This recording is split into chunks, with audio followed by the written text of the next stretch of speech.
नमस्कार दोस्तों, हमारे YouTube चैनल भारत एजुकेशन में आप सभी का हार्दिक स्वागत है।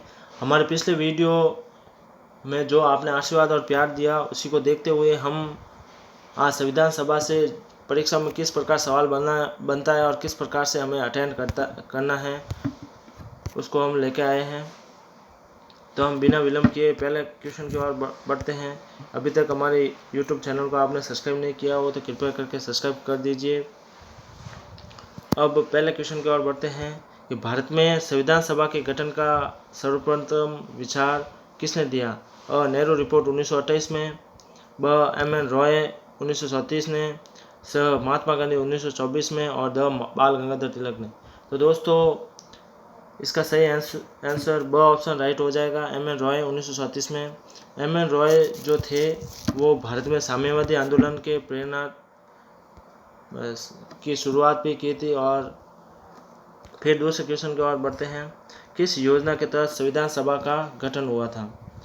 किस योजना के तहत संविधान सभा का गठन हुआ था? अ. अगस्त प्रस्ताव 1940, ब. माउंटबेटन योजना 1947, स. कैबिनेट मिशन 1946, द. Cripps mission 1942। तो दोस्तों इसका सही आंसर हो जाएगा कैबिनेट मिशन 1946। दोस्तों इसमें अब अगस्त प्रस्ताव क्या था?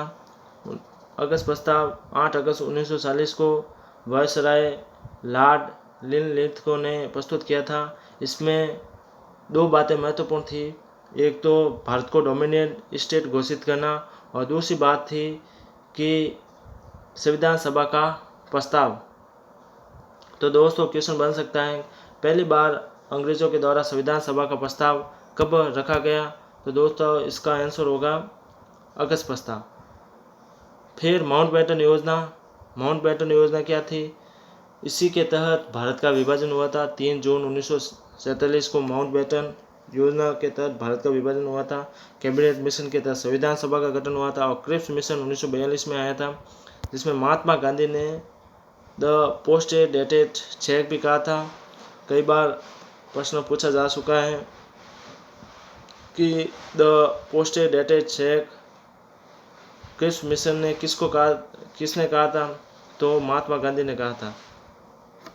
अगले क्वेश्चन की ओर दोस्तों बढ़ते हैं। तीसरे क्वेश्चन की ओर, कैबिनेट मिशन के तहत संविधान सभा के सदस्यों की संख्या कितनी थी? अ. 207, ब. 389, स. 299, द. 287। तो दोस्तों एकदम क्लियर करना चाहते हैं कि कैबिनेट मिशन के तहत संविधान सभा के जो सदस्यों की संख्या थी वो 389 थी। अब 389, ये 389 का आंकड़ा कहाँ से आया? क्योंकि इसके सदस्य की संख्या 400 भी हो सकती थी, 350 भी हो सकती थी। तो दोस्तों एकदम क्लियर करना चाहते हैं कि उस समय भारत की जनसंख्या 38-39 करोड़ के बीच में थी, इसलिए प्रत्येक 10 लाख पे, दोस्तों ध्यान से सुनना, प्रत्येक 10 लाख पे एक सदस्य का होना जरूरी था। और उस समय संविधान सभा में अप्रत्यक्ष रूप से संविधान सभा का चुनाव हुआ था और देशी रियासतों जो 93 थी उनमें से सदस्यों को मनोनीत करके भेजा गया था। अब दोस्तों 207 सदस्य, ये पहली बैठक हुई थी संविधान सभा की 9 दिसंबर 1946 को। तो उस समय 207 सदस्यों ने भाग लिया था। 299 सदस्य भारत 15 अगस्त 1947 को संविधान सभा के सदस्यों की संख्या थी और 284 उस समय 284 सदस्यों ने संविधान सभा पर हस्ताक्षर किए थे। तो दोस्तों हम चौथे क्वेश्चन की ओर बढ़ते हैं। ब्रिटिश प्रांत से कुल सदस्यों की संख्या कितनी थी? ब्रिटिश प्रांत से, दोस्तों ध्यान लगा के सुनना, ब्रिटिश प्रांत शब्द आया, ब्रिटिश प्रांत। हाँ, पॉलिटिकल में सब शब्दों का ही खेल है, ये भी बता देता हूँ मैं आपको। 296, ब. 292, स. 4, द. 15। हाँ दोस्तों,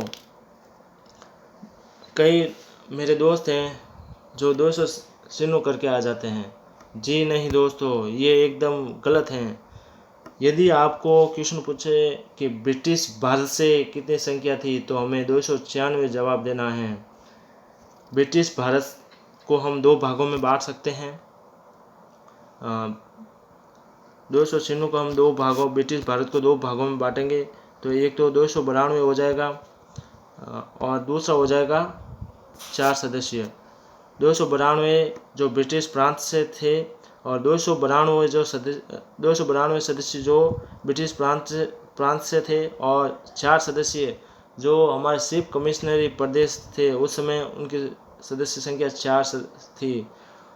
कौन कौन से थे? पहला दिल्ली, अजमेर, मेरवाड़ा, तीसरा कुर्ग, चौथा बलूचिस्तान। तो ये 4 उस समय चीफ कमिश्नरी प्रांत थे।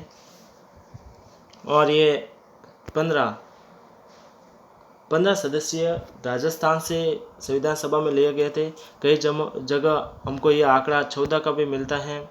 तो दोस्तों एकदम आपको बताना चाहते हैं कि उस समय आपको पता है कि हमारा चीफ कमिश्नरी प्रांत भी था, तो वो भी राजस्थान का हिस्सा था। तो 14 + 1 कितने हो गए? 15। 14 राजस्थान से थे, एक अजमेर मेरवाड़ा से था।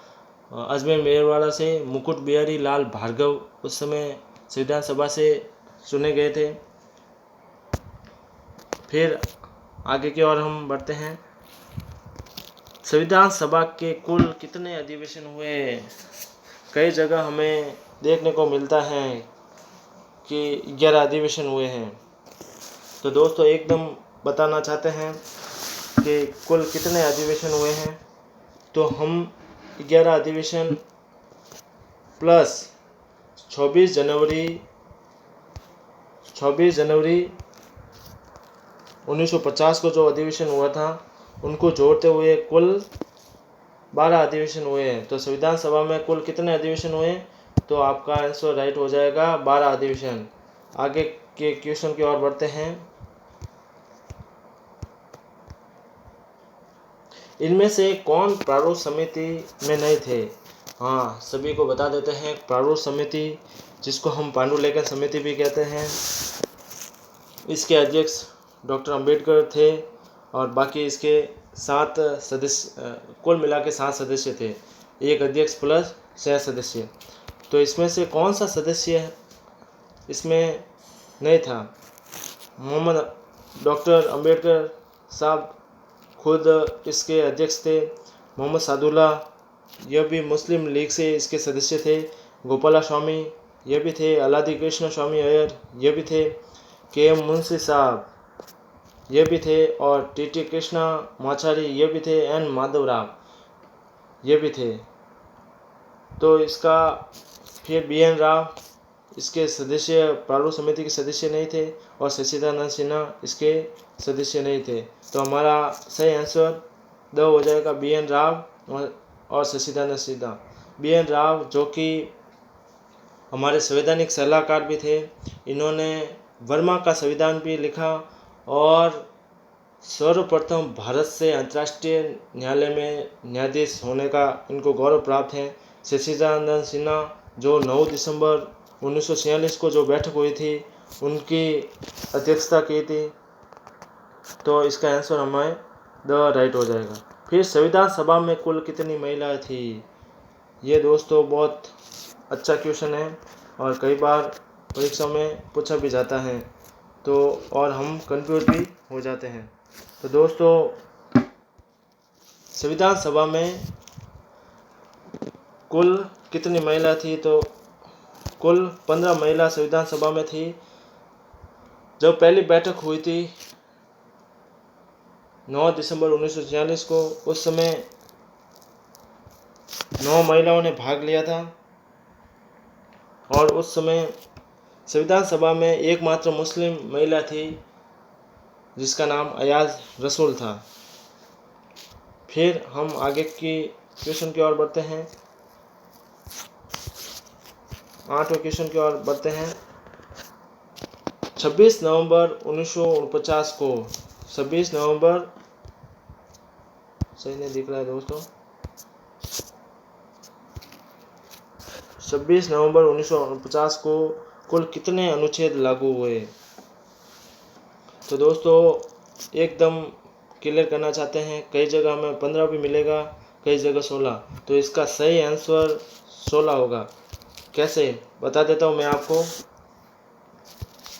कि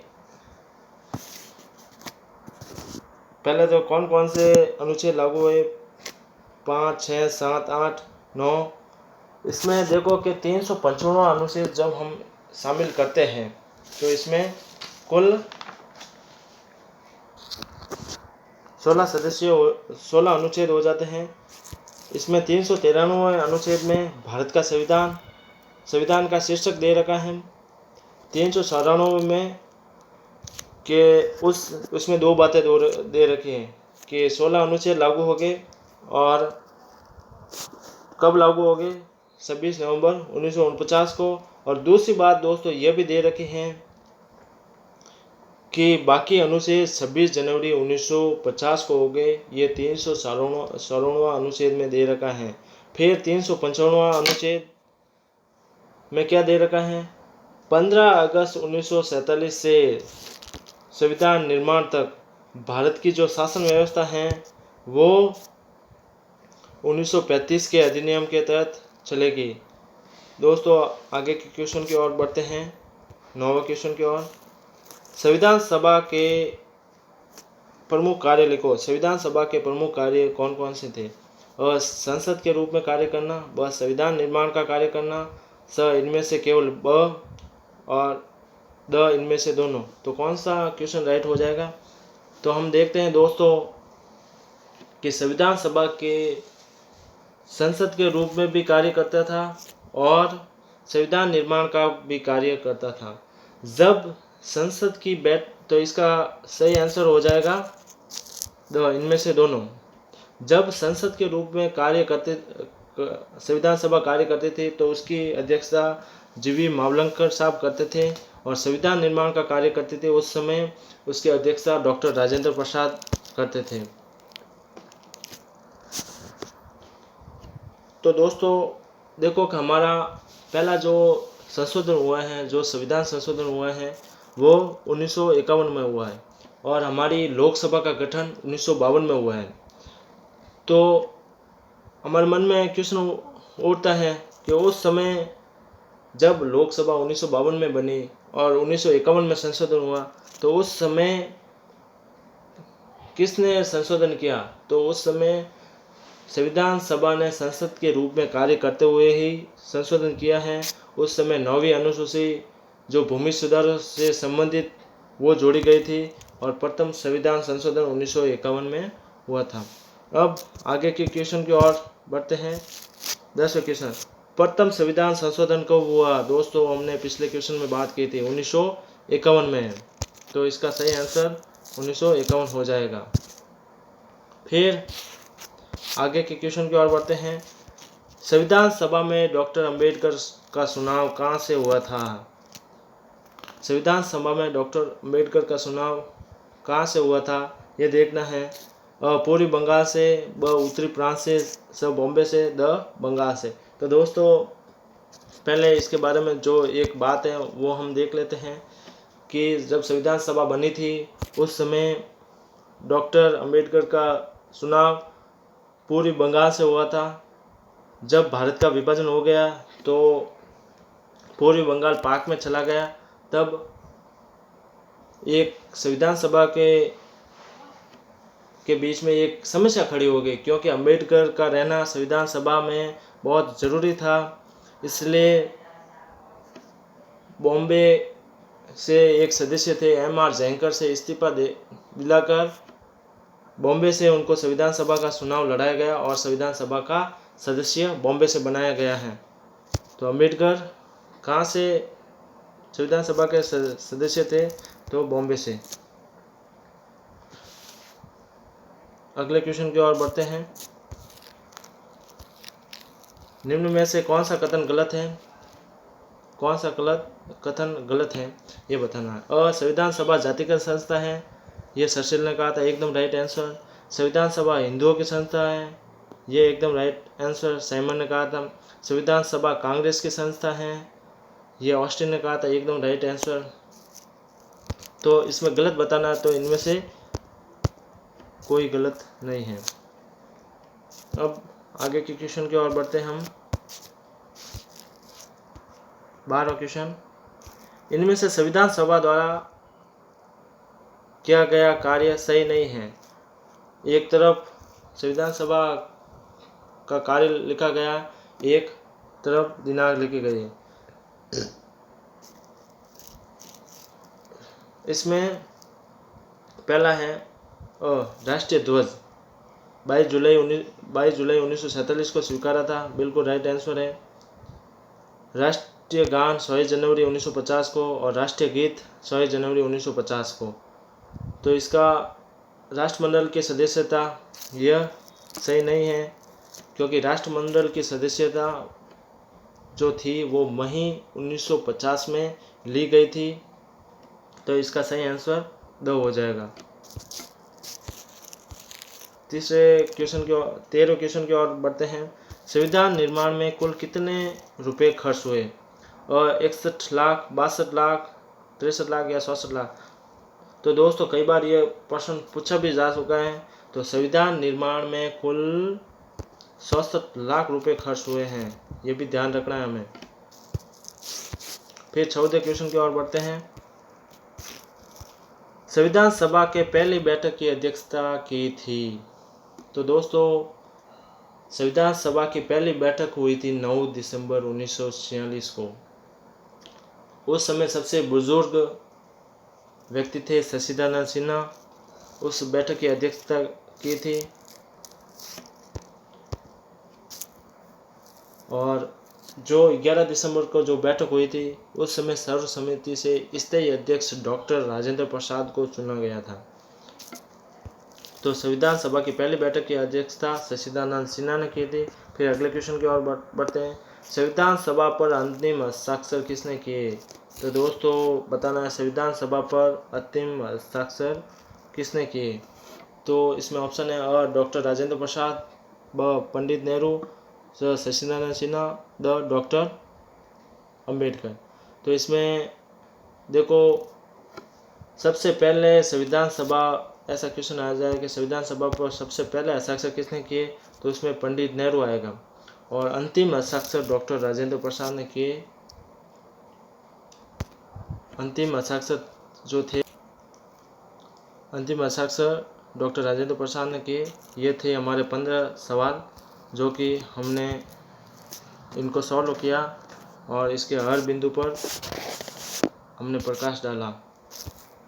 दोस्तों हमारे अभी तक आपने चैनल को सब्सक्राइब नहीं किया हो तो भारत एजुकेशन K.R को सब्सक्राइब कर लेवे, जिससे हम आने वाली परीक्षाओं से संबंधित और परीक्षा जितने भी राजस्थान या रेलवे से संबंधित जितने भी परीक्षाओं हैं उनमें परीक्षा में जो भी महत्वपूर्ण प्रश्न बनता है उनको हम सॉल्व करेंगे और उनको हम लेके आएंगे। लॉकडाउन की वजह से थोड़ा मैं भी डिस्टर्ब हो गया हूँ, इसलिए जो क्लास थी उसको हमने बंद कर रखा है। जल्दी उस क्लास को हम शुरू कर देंगे। धन्यवाद।